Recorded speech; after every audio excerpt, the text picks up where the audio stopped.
Hi hello ನಮಸ್ಕಾರ ಸ್ನೇಹಿತರೆ, ನಾನು ನಿಮ್ಮ ಹುಡುಗ ಜಯಸೂರ್ಯ ಅಗ್ರಿಬೊಮ್ಮನಹಳ್ಳಿ. ಜಯಸೂರ್ಯ ಅಗ್ರಿಬೊಮ್ಮನಹಳ್ಳಿ ಯೂಟ್ಯೂಬ್ ಚಾನಲನ್ನು ನೀವು ಇನ್ನೂ ಸಬ್ಸ್ಕ್ರೈಬ್ ಆಗಿಲ್ಲ ಅಂದರೆ ಕೂಡಲೇ ಒಂದು ಸಬ್ಸ್ಕ್ರೈಬ್ ಆಗಿ.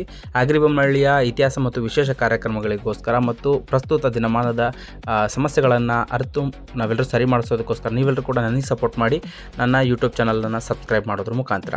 ಬನ್ನಿ, ಇವತ್ತು ನಾವು ಒಂದು ವಿಷಯದ ಬಗ್ಗೆ ಮಾತಾಡೋಣ. ಈ ಒಂದು ಸಮಸ್ಯೆ ನೀವು ನೋಡ್ತಾ ಇದ್ದೀರಿ, ಇದು ಅಗ್ರಿಬೊಮ್ಮನಹಳ್ಳಿಯ ಬೈಪಾಸ್ ರಸ್ತೆಯಲ್ಲಿರುವಂತಹ ಕರೆಂಟ್ ಕಂಬದ ಒಂದು ಸಮಸ್ಯೆ ಆಗಿದೆ. ಆ್ಯಂಡ್ ಇದ್ರ ಬಗ್ಗೆ ಸಂಬಂಧಪಟ್ಟ ಅಧಿಕಾರಿಗಳಿಗೆ ಇದಕ್ಕೂ ಮುಂಚೆ ಎಲ್ಲರೂ ಕೂಡ ಹೇಳಿದ್ದಾರೆ. ಸಂಬಂಧಪಟ್ಟವರು ಕೂಡ ಗ್ರೂಪಲ್ಲಿ ಕೂಡ ಡಿಸ್ಕಷನ್ ಮಾಡಿದ್ದಾರೆ, ಈ ಒಂದು ಸಮಸ್ಯೆ ಮುಂದೊಂದು ದಿವಸ ಸಮಸ್ಯೆ ಆಗಬಹುದು ಅಂತ.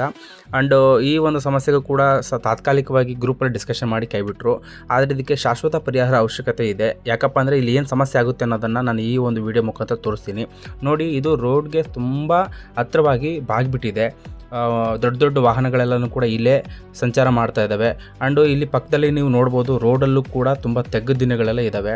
ತೆಗ್ಗು ದಿನ ಇರೋದ್ರಿಂದ ಈ ಒಂದು ಸೈಡಿಗೆ ಬರಬೇಕಾದಂಥ ವಾಹನಗಳು ಈ ಸೈಡಿಗೆ ಬರದೆ ಆ ಕಡೆ ಸೈಡ್ಗೆ ಹೋಗ್ತವೆ, ಅಂದರೆ ಕರೆಂಟ್ ಕಂಬಕ್ಕೆ ಹತ್ತಿರ ಇರುವಂಥ ಭಾಗಕ್ಕೆ ಹೋಗ್ತವೆ. ಆ ಭಾಗದಲ್ಲಿ ಹೋಗಬೇಕಾದಾಗ ದೊಡ್ಡ ದೊಡ್ಡ ವಾಹನಗಳು ಅಥವಾ ಲಾರಿ ಆಗಿರ್ಬೋದು ಅಥವಾ ಏನಾದರೂ ಟಾಟಾ ಎಸಿ ಆಗಿರ್ಬೋದು, ಈ ಥರದ ವಾಹನಗಳೇನಾದರೂ ಹೋದಾಗ ಖಂಡಿತವಾಗಿಯೂ ಮುಂದಲ್ಲ ಒಂದು ದಿನ ಆ ಒಂದು ವಾಹನಕ್ಕೆ ಈ ಕರೆಂಟ್ ಕಂಬದ ಲೈನ್ಗಳು ಬಡಿದು ದೊಡ್ಡ ಅನಾಹುತನೇ ಅನುಭವಿಸುವಂತಹ ವಾತಾವರಣ ಇಲ್ಲಿ ಇದೆ. ಆ್ಯಂಡು ಇದನ್ನು ನಾವು ಈ ಕೂಡಲೇ ಎಚ್ಚೆತ್ಕೊಂಡು ಸರಿ ಮಾಡದೇ ಇದ್ದಂದರೆ ಮುಂದೊಂದು ದಿವಸ ಇದು ದೊಡ್ಡ ಮಟ್ಟದಲ್ಲಿ ಪರಿಣಾಮನ ಬೀರುತ್ತೆ. ನೋಡಿ, ಈಗ ನಾನು ವೀಡಿಯೋ ಮಾಡ್ತಿದ್ದೀನಿ ಅನ್ನೋದಕ್ಕೋಸ್ಕರ ಅವರು ಆ ಸೈಡ್ಗೆ ಹೋಗ್ತಾ ಇದ್ದಾರೆ.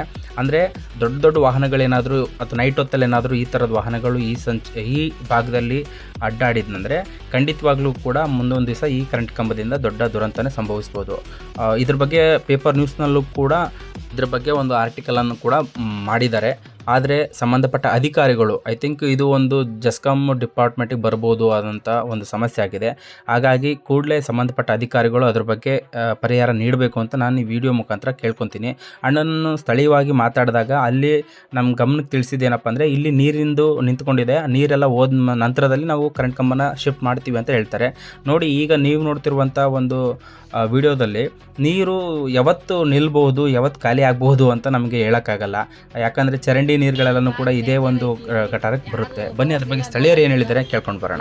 ನೀರು ಹೋದ್ಮೇಲೆ ನೀರು ಯಾವಾಗ ಹೋಗಬೇಕು, ಅದು ಯಾವಾಗ ಮಾಡಬೇಕು, ಅದು ಎಷ್ಟು ಹೇಳಿದ್ರು ಒಂದು ನಮ್ಮ ಮಾತು ಯಾರು ಕೇಳಂಗಿಲ್ಲ. ಇಲ್ಲಿ ಹುಡುಗರು ಕೂಡ ಎಲ್ಲರೂ ಹೆಣ್ಮಕ್ಳು ಅದಾರ, ಏನು ಮಾಡ್ಬೇಕು ನಾವು ಮಾತು ಕೇಳಂಗಿಲ್ಲ. ನಮ್ದು ವಾರ್ಡ್ ಮೆಂಬರ್ಗೆ ಏನಾದರೂ ಹೇಳಿದ್ರೆ ಈ ಥರ ಪ್ರಾಬ್ಲಮ್ ಆಗೈತಿ ಅಂತ ಎಲ್ಲರಿಗೂ ಹೇಳಿದ್ರು ಕಿವಾಗ ಹಾಕೊಳ್ಳಿಲ್ಲ.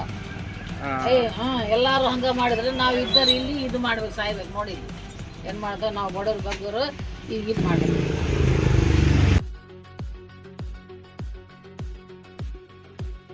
ಇದಾಗಿತ್ತು ಸ್ನೇಹಿತರೆ ಇವತ್ತಿನ ಸುದ್ದಿ. ಸಂಬಂಧಿಸಿದ ಅಧಿಕಾರಿಗಳಿಗೆ ಕೂಡಲೇ ಇದನ್ನು ಪರಿಹಾರ ಮಾಡುವಂತೆ ನೀವೆಲ್ಲರೂ ಶೇರ್ ಮಾಡಿ.